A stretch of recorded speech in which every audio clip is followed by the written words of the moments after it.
벨린 소망교회 성도 여러분, 안녕하십니까? 오늘도 우리에게 주어진 하루의 삶을 믿음으로 살아갑시다.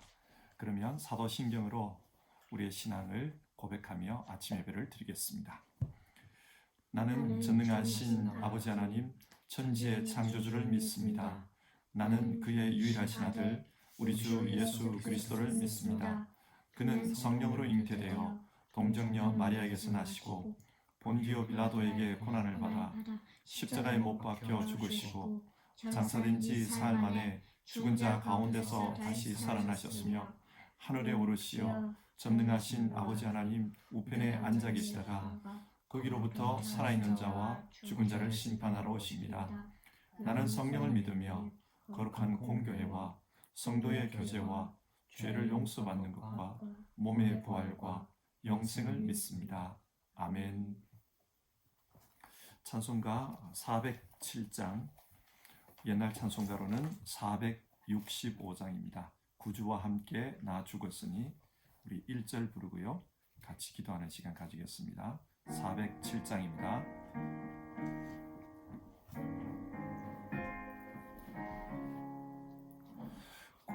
구주와 함께 나 죽었으니 구주와 함께 나 살았도다. 영광의 그날에 이르도록 언제나 주만 바라봅니다. 언제나 주는 나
생명을 내어주신 주 예수님께 감사를 드립니다.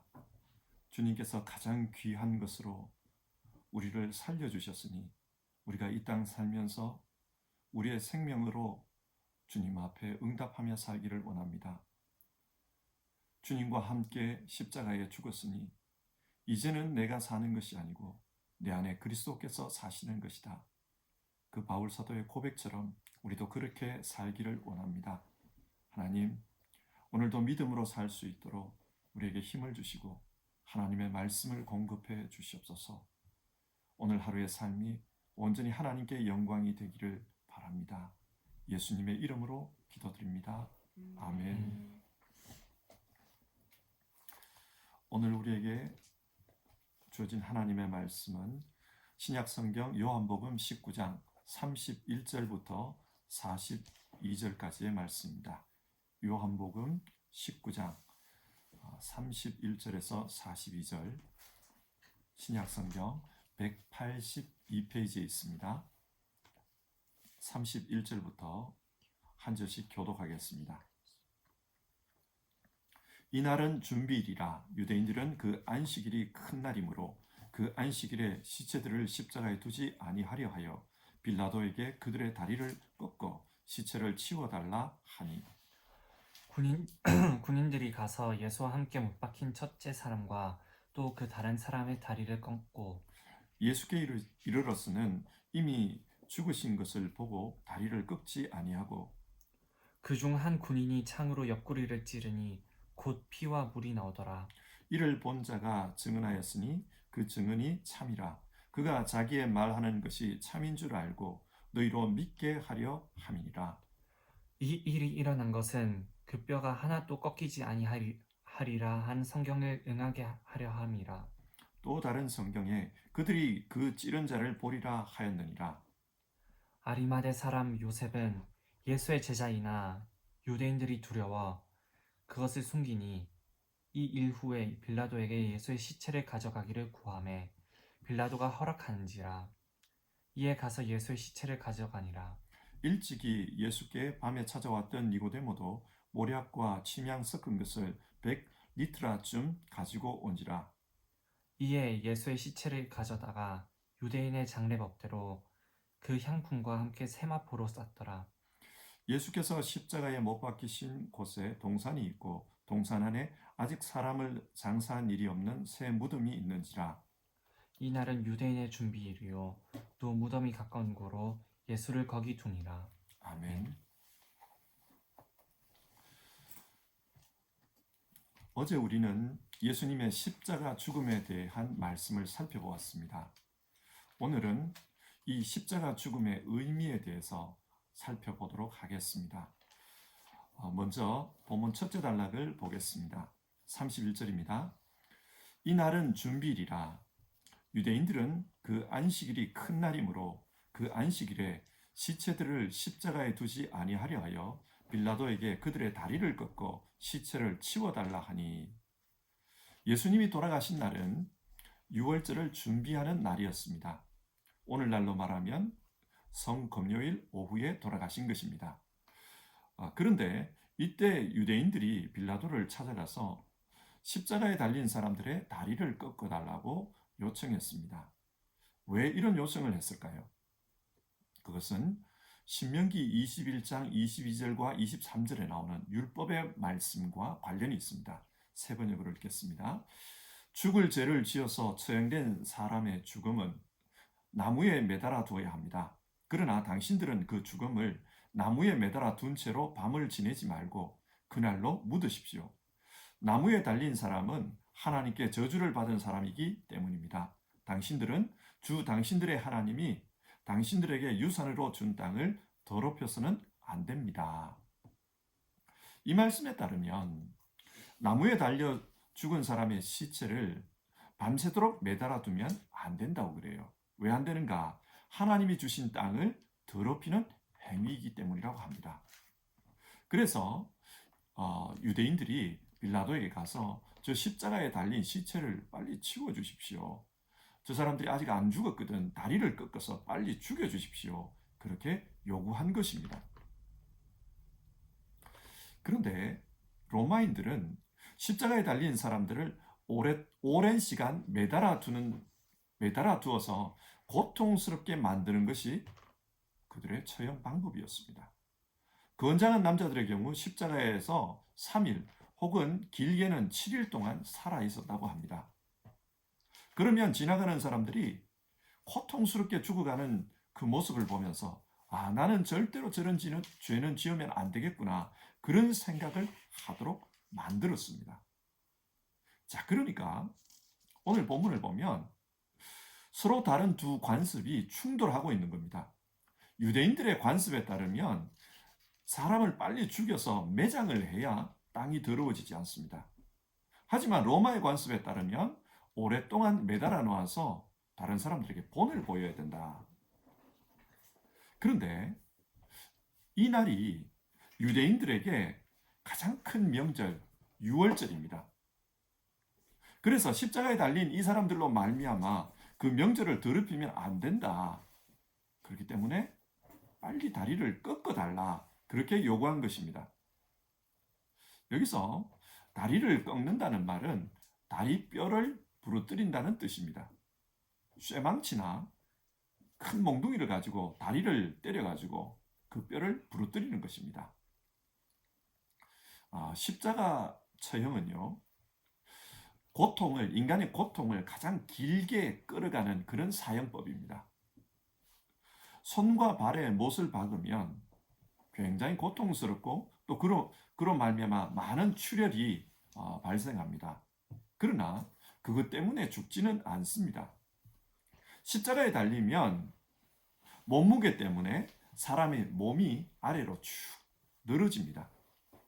아무래도 출혈이 생기고 그러다 보면 쭉 늘어지게 되죠. 그렇게 되면은 호흡 곤란이 옵니다. 그때 죄수는 호흡 곤란을 이기기 위해서 다리로 이렇게 몸을 쳐 올립니다. 밀어 올립니다. 그렇게 해서 다시 숨을 쉬는 겁니다. 하지만 또다시 힘이 빠지면 몸이 축 처지는 거예요. 이렇게 몸이 처졌다 올렸다 처졌다 올렸다 이 과정을 반복하게 되는데 지쳐서 더 이상 몸을 밀어 올릴 수가 없으면 그때는 질식해서 죽는 겁니다. 호흡곤란으로 질식해서 죽는 겁니다. 그러니까 다리뼈를 부러뜨리면 몸을 위로 다시 밀어 올릴 수가 없습니다. 빨리 죽이는 것이죠.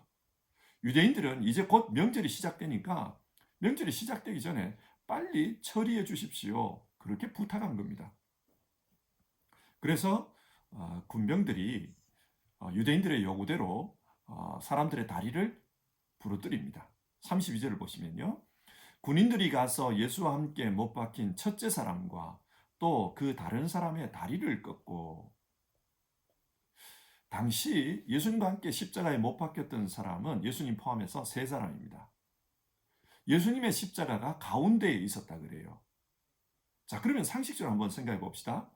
로마 군병이 첫 번째 사람의 다리를 쇠망치로 때렸다면 그 다음에는 누구를 때리는 게 맞습니까? 예수님입니다. 예수님의 다리를 치는 게 맞습니다. 그런데 오늘 본문을 보면 이 군인은 첫 번째 사람을 치고 그 다음에 예수님을 건너뛰고 세 번째 사람의 다리를 쳤다라는 거예요. 왜 그랬을까요? 33절과 34절을 보면요. 예수께 이르러서는 이미 죽으신 것을 보고 다리를 꺾지 아니하고 그중 한 군인이 창으로 옆구리를 찌르니 곧 피와 물이 나오더라. 예수님은 이미 죽었다는 겁니다. 이미 죽었기 때문에 다리를 안 때렸다라는 거예요. 그래서 예수님을 건너뛰고 세 번째 사람의 다리를 때렸습니다. 우리가 군병이라고 한번 생각해 봅시다. 군병이 일을 쉽게 하기 위해서는 첫 번째부터 지나가면서 순서대로 다리를 때리면 됩니다. 비록 시체라 하더라도 그 다리를 때려버리면 일을 두 번 할 필요가 없습니다. 그런데 예수님께는 그렇게 하지 않았다는 거예요. 굳이 건너뛰고 다시 와서는 창으로 옆구리를 찔렀다는 겁니다. 왜 이렇게 했을까? 요한은 이 모습을 보면서 이 군인이 그렇게 행동한 이유를 다음과 같이 설명합니다. 36절인데요. 이 일이 일어난 것은 그 뼈가 하나도 꺾이지 아니하리라 한 성경을 응하게 하려 함이라. 뼈가 하나도 꺾이지 않는다. 출애굽기 12장 46절에 나오는 말씀입니다. 성경을 응하게 하기 위해서 그렇게 했다는 겁니다. 그리고 37절 또 다른 성경에 그들이 그 찌른 자를 보리라 하였느니라. 스가랴서 12장 10절에 보면 나오는 말씀입니다. 그 찌른 자를 보리라. 이 말씀을 이루기 위해서 굳이 이 군병이 창으로 예수님을 찔렀다는 것입니다. 그러니까 요한복음은 지금 이 십자가 사건이 사람의 뜻대로 혹은 사람의 계획대로 이루어지고 있는 것이 아니라 하나님께서 계획하신 대로 하나님의 그 말씀대로 이루어진 사건이다. 그것을 증언하는 겁니다. 성경 말씀에 따르면 하나님께서는 오래전부터 이 십자가 사건을 계획하고 계셨던 것입니다. 그런데 왜 이런 방식으로 계획하셨을까요? 요한복음 19장은 예수님의 죽음을 출애굽기 12장의 유월절 어린 양의 죽음과 비교하고 있습니다. 예를 들어 보면요. 요한복음 19장 14절 예수님이 십자가에 달린 시간이 유월절 양 잡는 시간이라고 합니다. 6시. 즉 오늘날로 말하면 정오시간. 양 잡는 시간이라고 해요. 그리고 29절에서는 예수님께서 목마르다 그 말씀을 성취하기 위해서 신포도주를 마시는데 그때 신포도주를 그 해면에 적셔서 우슬초에 메어서 마셨다고 합니다. 잘 아시는 대로 유월절 양의 피를 문에 바를 때에는 어떻게 바릅니까? 우슬초로 바릅니다. 그렇게 했다는 거예요. 그리고 유월절 양을 먹을 때는 뼈를 하나도 꺾으면 안 된다고 했습니다. 그리고 예수님 역시 십자가에서 뼈가 꺾이지 않았습니다. 이처럼 예수님과 유월절 어린 양의 죽음은 유사성이 많다는 것을 요한복음이 말하고 있습니다. 그리고 요한복음 1장 29절 세례 요한이 예수님을 처음 보았을 때 보라 세상 죄를 지고 가는 하나님의 어린 양이로다 그렇게 말했습니다. 자, 이상의 말씀을 종합해 봤을 때 성경이 무엇을 말합니까? 성경은 예수님의 십자가 사건을 유월절 어린 양 사건의 성취로 보는 것입니다. 출애굽 당시 이스라엘 백성은 애굽의 노예였습니다. 그들의 고통은 말로 표현할 수가 없었습니다. 그래서 하늘의 하나님께 울부짖었습니다. 그 결과 하나님께서 허락하신 구원의 방법이 유월절 어린 양이었습니다. 하나님께서 애굽 땅을 심판하시면서 그 어린 양의 피가 있는 곳에는 죽음의 천사가 넘어가게 했습니다. 그래서 이스라엘은 애굽 땅에 있었지만 죽지 않았습니다. 그처럼 예수님의 십자가 역시 죄에 대한 하나님의 심판이었습니다. 죄의 삭은 사망이라. 죄가 있는 사람은 다 이렇게 죽어야만 합니다. 그러나 예수님을 믿는 사람은 삽니다.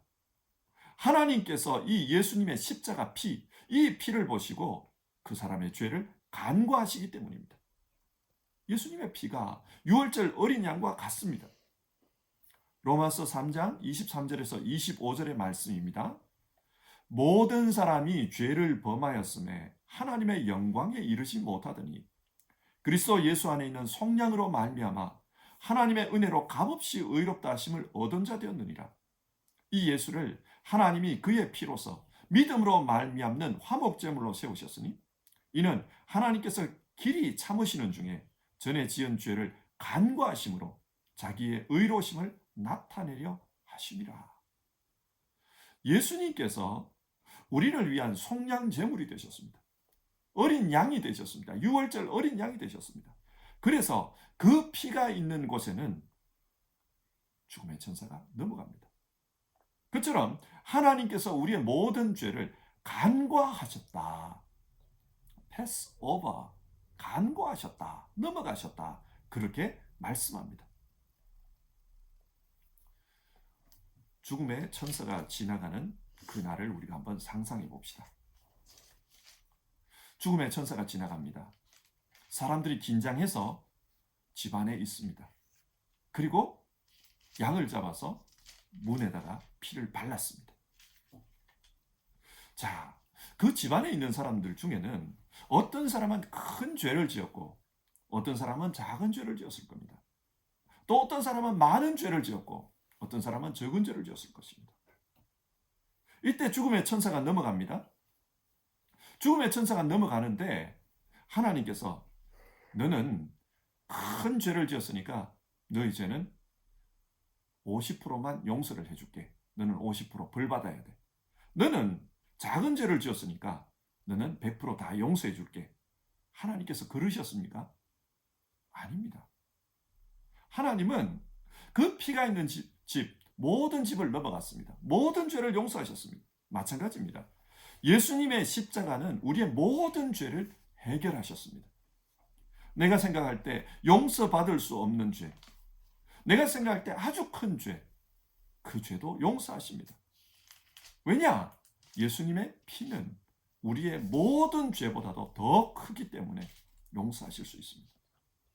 그러므로 우리가 진짜 예수님의 십자가 보혈을 믿는다면 우리 안에 있는 모든 죄책감과 또 우리의 힘으로 해결할 수 없는 과거의 모든 문제들, 그 모든 죄들을 예수님 앞에서는 다 내려놓아야 합니다. 뇌재가 크다고 불안해하거나 또 오랫동안의 죄책감에 얽매여서 그것을 움켜쥐고 있으면 안 됩니다. 다 내려놓는 것. 그게 십자가를 믿는 믿음입니다. 자, 그렇게 죄를 내려놓았으면 그 다음에는 어떻게 되는가? 속죄 이후의 삶을 살아야 합니다. 하나님께서 어린 양의 피를 통해 이스라엘 백성들을 출애굽시키셨습니다. 그런데 그 백성들을 한번 보십시다. 출애굽은 했지만 광야에서 죽음으로 일생이 끝나고 말았습니다. 약속의 땅에 들어가지를 못했습니다. 왜 그랬습니까? 출애굽한 백성들에게 하나님께서 요구하신 것은 하나님의 백성답게 살라는 것이었습니다. 하나님을 믿으라. 하나님을 믿으니 하나님이 거룩한 것처럼 너희도 거룩해야 된다. 그렇게 살라고 했습니다. 그런데 출애굽 1세대는 출애굽은 받았지만 하나님을 믿는 삶에서 실패했고 또 거룩한 백성으로 사는 데서 실패했습니다. 하나님의 백성으로 사는 데 실패했습니다. 그래서 그들의 삶이 광야에서 끝나고 만 것입니다. 여러분, 십자가를 통해 우리를 구원하신 주님께서 오늘 우리에게 원하시는 것이 무엇일까요? 우리 모두는 구원의 백성들입니다. 그러므로 이제는 구원받은 백성으로서 하나님 백성답게 사는 것, 그것을 원하십니다. 지금 우리에게 중요한 것은 이것입니다. 어떻게 구원받은 백성답게 살 것인가? 어떻게 하나님 백성으로 살아갈 것인가? 우리는 그것을 생각해야 합니다. 오늘 본문의 두 번째 단락으로 한번 넘어가 봅시다. 두 번째 단락은 아리마대 요셉과 니고데모가 예수님의 시신을 장례하는 이야기입니다. 여러분, 아리마대 요셉이 어떤 사람입니까? 누가복음 23장 50절과 51절을 보면요, 이렇게 기록되어 있어요. 공회 의원으로 선하고 의로운 요셉이라는 사람이 있으니 그는 하나님의 나라를 기다리는 자라. 이분은 성품이 선했어요. 그리고 하나님 나라를 대망하는 사람이었습니다. 뿐만 아니라 그의 관직은 산헤드린 의원이었습니다. 그리고 마태복음 27장을 보면 이분은 부자였다고 합니다. 또 오늘 본문 38절에서는 아리마대 사람 요셉은 예수의 제자이나 유대인이 두려워 그것을 숨기더니, 자, 아리마대 요셉에 대한 성경 구절들을 종합해 보면 이분은 예수님의 제자입니다. 하지만 유대인들이 두려워서 제자라는 것을 밝히 드러내지 못하는 사람이었습니다. 드러내놓고 예수님을 믿으면은 자신의 관직이 박탈당할 수 있고 또 자신의 재산에 큰 피해가 가기 때문에 드러내놓고 믿지는 못했다는 것입니다. 한마디로 말해서 소심한 믿음, 또 온전치 못한 믿음이었다고 할 수 있습니다. 그런데 그런 사람이 지금 빌라도를 찾아가서 예수님의 시신을 달라고 합니다. 왜 달라고 하는가? 자신이 예수님의 시신을 장례하겠다는 겁니다. 마태복음 27장에 따르면 아리마대 요셉은 예수님을 자기를 위해서 파놓은 무덤, 그 새 무덤에다가 장례 지냈다, 그렇게 기록하고 있어요. 자신의 무덤을 내놓은 겁니다. 그리고 39절을 보시면요, 일찍이 예수께 밤에 찾아왔던 니고데모도 모략과 침향 섞은 것을 100리트라쯤 가지고 온지라. 요한복음에는 니고데모의 이름이 3번 나옵니다. 이 니고데모 역시 유대인의 관원, 즉 산헤드린 공회의 의원이었는데 이분은 예수님의 말씀을 듣고 아마 궁금증이 많았나 봐요. 그래서 예수님께 사람이 어떻게 하면 영생을 얻을 수 있습니까? 그 문제를 가지고 찾아갔습니다. 근데 언제 찾아갔냐? 밤에 찾아갔다고 합니다. 왜 밤에 찾아갔을까요? 유대인들이 예수님을 싫어하는데 대낮에 예수님을 따라다니면서 예수님께 말씀을 여쭈면은 유대인들이 어떻게 생각하겠습니까? 어쩌면 자신의 관직에 큰 문제가 생길 수 있습니다. 그래서 밤에 갔던 겁니다. 아무도 보지 않게 몰래 예수님을 찾아간 겁니다. 그러니까 이분 역시도 숨어서 예수님을 믿는 사람입니다. 또 박해가 두려워서 드러내놓고 신앙 고백을 못하는 사람입니다. 그런데 이런 분이 예수님이 돌아가시자 장례식을 위해 향품을 100리트라나 가지고 갔다고 합니다. 100리트라. 리트라라는 이 단위는 로마에서 사용하던 질량 단위입니다. 100리트라가 오늘날의 단위로 바꾸면 33kg에서 약 34kg 정도가 됩니다. 이 정도의 양의 향품이라면요, 당시 왕의 장례식에서나 볼 수 있는 향품입니다. 왕들이 장례식 할 때나 이렇게 많이 사용하지 그렇게 많이 사용하지 않았습니다. 무슨 말입니까? 니고데모가 예수님의 장례식을 왕의 장례식으로 생각했다는 겁니다. 그래서 아주 많은 돈을 써서 향품을 준비했다는 말입니다. 자, 여러분, 여기서 한번 생각해 봅시다. 무엇이 이 사람들을 이렇게 변화시킨 겁니까? 아리마대 요셉과 니고데모, 이 두 분은 사내들인 의회의 의원이었습니다. 방금 전에 사내들인의 수장인 대제사장과 또 그를 따르는 사람들이 예수님을 고발하고 십자가에 죽였습니다. 그때 이들은 살기등등했어요. 예수님에 대한 증오가 굉장했습니다. 그런데 그런 상황에서 자기들 사내들인 회원 중에 예수님의 제자가 있다. 그러면은 이 대제사장과 그 사내들인 의회의 지도자들이 어떤 반응을 보이겠습니까? 아마 가만두지 않을 겁니다. 어쩌면 예수님보다 더 미워할지도 몰라요. 관직을 박탈하는 것은 물론이거니와 유대교에서 출교할 것입니다. 이들도 이걸 압니다. 그런데 왜 이들은 지금 공개적으로 예수님의 장례식을 치르는 것입니까? 그 전까지 이들은 소심한 신앙인, 불완전한 신앙인이었습니다. 무엇이 이들을 이렇게 담대하게 바꾼 것입니까? 오늘 성경은 그 이유를 분명하게 말하지 않습니다. 그러나 성경이 전하고자 하는 메시지는 분명합니다. 요한복음 12장 42절과 43절에 나오는 말씀을 한번 읽어보겠습니다.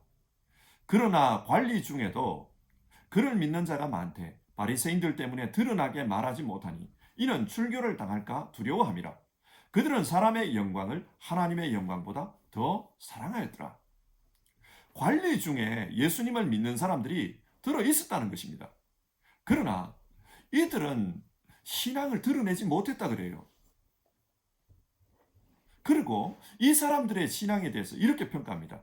그들은 사람의 영광을 하나님의 영광보다 더 사랑하였더라. 무슨 말입니까? 이들의 신앙은 불완전하다는 말입니다.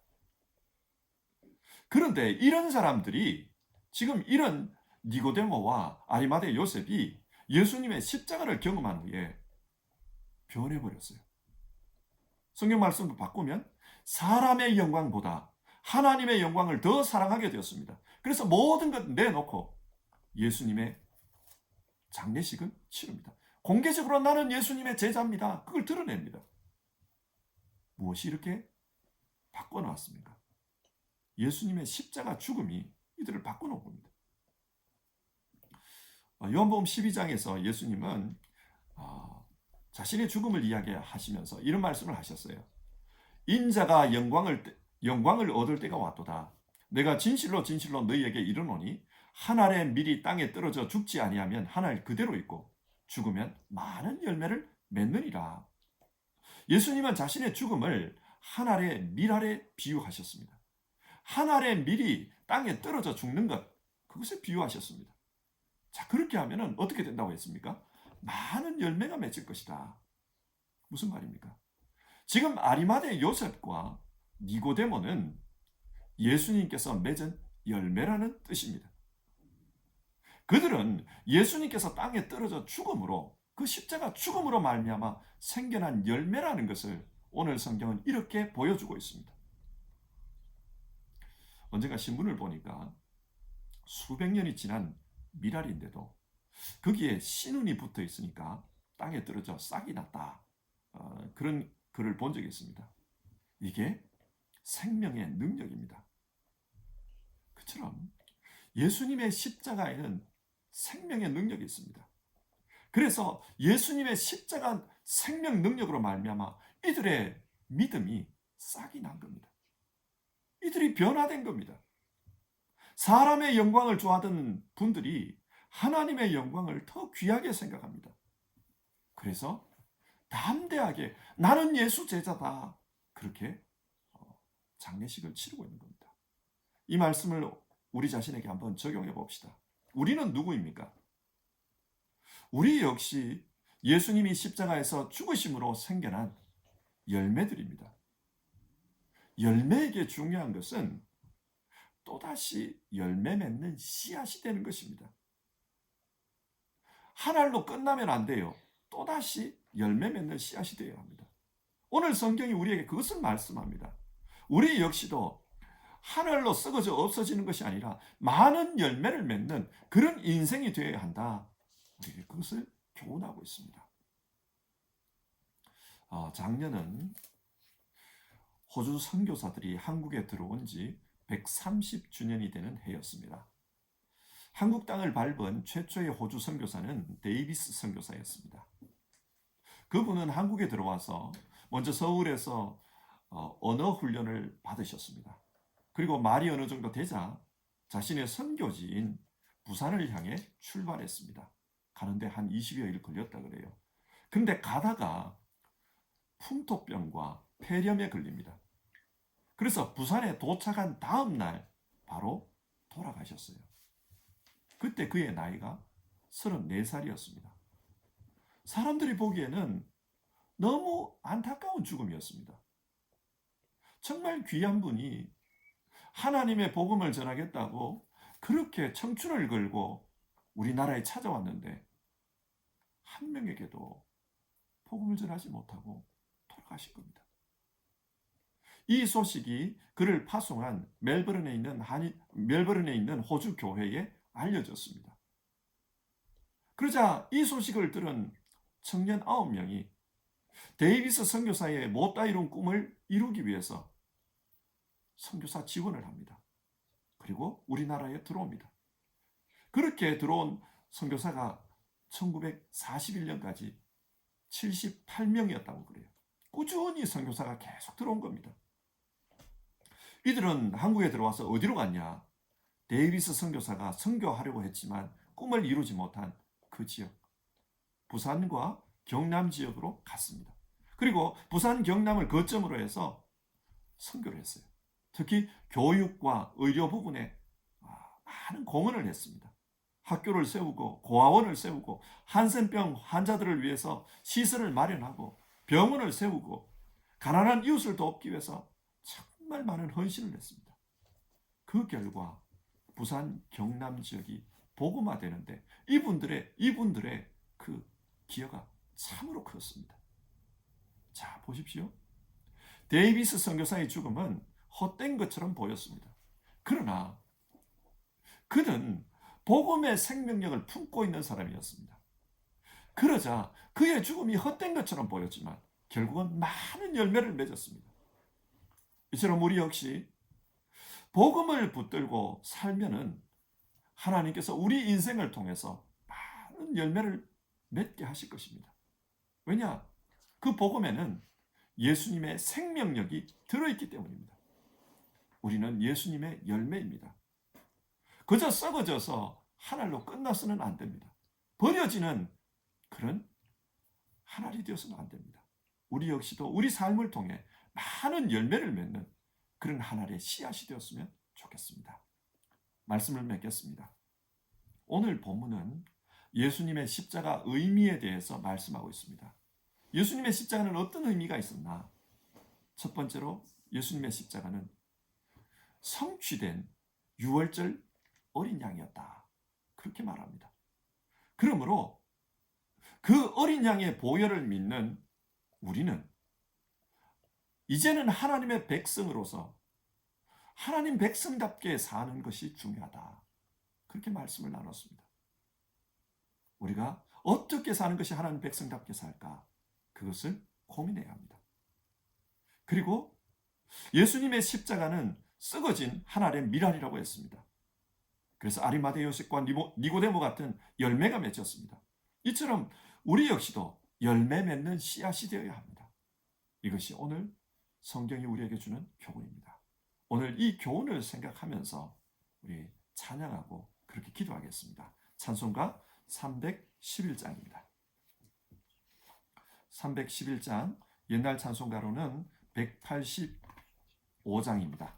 내 너를 위하여 우리 1절 찬송 부르겠습니다. 1절 부르고 기도하겠습니다.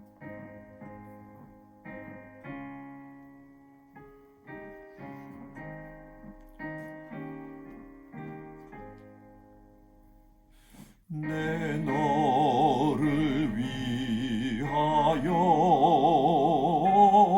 몸 버려 피 흘려 내 죄를 속하여 살 길을 주었다.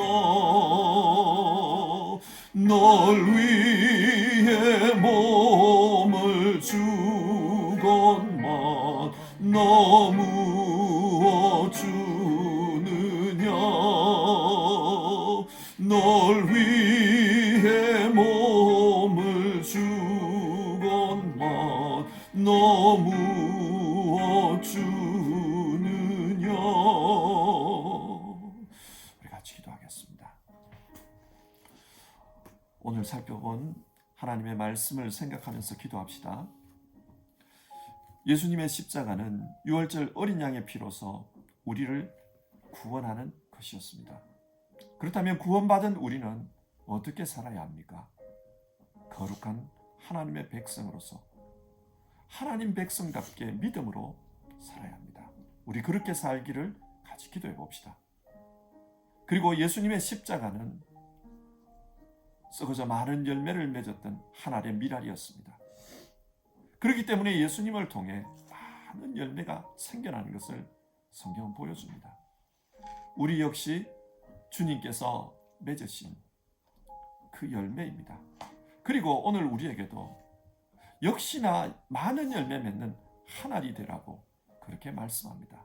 그래서 주님, 나도 그렇게 살기를 원합니다. 내 인생이 많은 열매를 맺는 한 알의 미랄이 되기를 원합니다. 우리 그렇게 결단하고 기도해 봅시다. 같이 기도하겠습니다.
하나님, 우리를 위해서 돌아가신 예수님의 그 십자가 사건의 의미를 함께 생각해 보았습니다.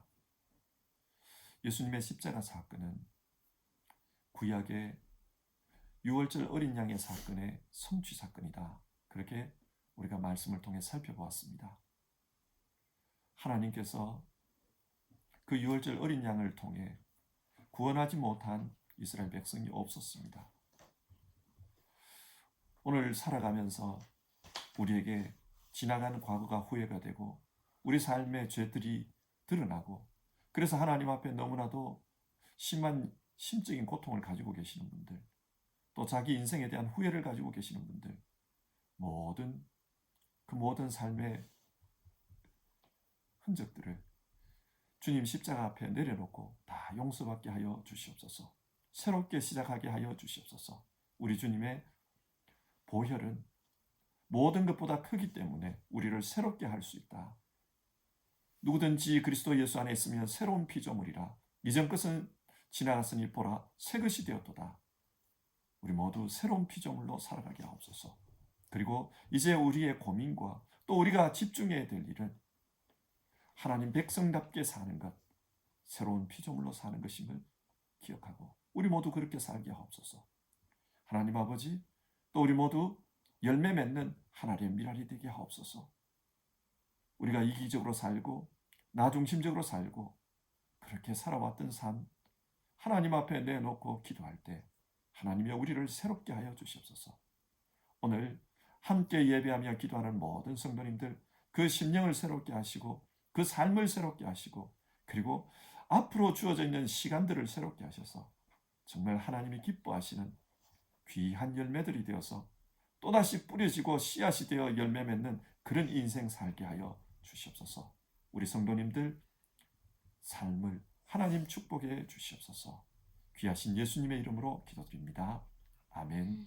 하늘에 계신 우리 아버지, 아버지의 이름을 거룩하게 하시며 아버지의 나라가 오게 하시며 아버지의 뜻이 하늘에서와 같이 땅에서도 이루어지게 하소서. 오늘 우리에게 일용할 양식을 주시고 우리가 우리에게 잘못한 사람을 용서하여 준 것 같이 우리 죄를 용서하여 주시고 우리를 시험에 빠지지 않게 하시고 악에서 구하소서. 나라와 권능과 영광이 영원히 아버지의 것입니다. 아멘.